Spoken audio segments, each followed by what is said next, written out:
Welcome to East Tennessee Pinball. Working on this Criterium. It's a Spanish made, made by Russell.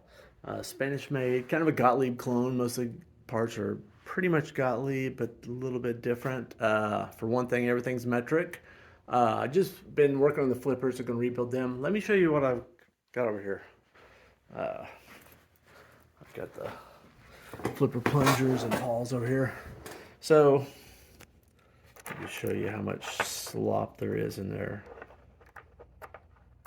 So that is never going to work. So this is basically the plunger, the post of the plunger goes through there, and that goes into the coil that yanks this, or it basically rotates this thing back and forth. But all that slop in there, that's never going to work. So I always replace these, and sometimes I replace these. These are actually look pretty good. Earlier I have some of these in stock, and I held it up there, and it looks like that's pretty good. I might have to drill that out to make it match that size. But no, it actually doesn't match. You can see there, they don't line up. They're not the same length. And the length is pretty important because it sets basically the starting point of how much of this plunger is in the coil. Like if the coil is between my two fingers there, it needs to be in there a little bit so that it can start pulling it when the coil is energized. But if it's in there too far, it doesn't have enough travel. So it needs that distance that it starts at, it's fairly critical. So you can buy the stock of this, just blank. It's like a foot-long section. It's also an inch wide. Pinball Resource sells it, but I think it's nice because these are already cut down to basically the right dimensions. I think what I can do is put this one on here, drill a new hole beneath this other hole, about where that's at, and then I've got room up here to drill another hole and then just slice the end off of it. So drill 2 holes in one cut, and I can use these and replace these because these things are just dog meat. This one's not quite as bad, but it's still pretty sloppy. Anyway, so that's the plan. We'll see how it goes.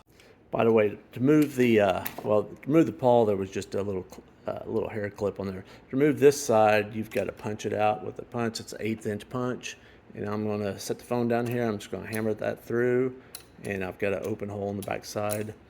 Good to have it on a vise or something that can take a little beating and just pound that out.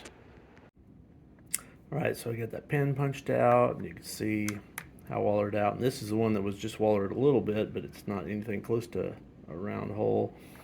I transferred those hole locations onto here, and I'm going to end up cutting this a little bit. I've got it backwards, actually.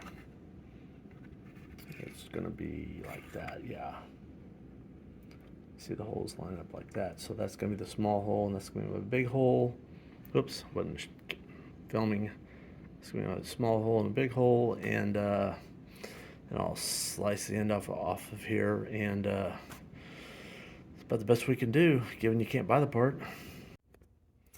Okay, so I press that pin back in, same thing, just put it back in the vise and hammer it in, and put it through the other hole, and there's like almost no slop now.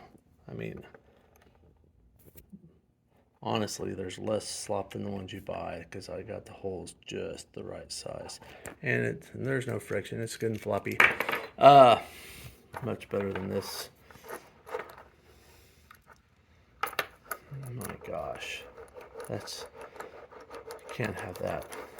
So anyway, yeah, normally I just buy these to fit, or the whole assembly put together. But if sometimes you can't get these parts, but you can always make them. Either start from something that's close and like I did and drill holes, or you can just buy this stock. Like I say, they sell foot long by 1 inch pieces, and make what you want. Anyway, hope you liked the video. Please subscribe. Adios.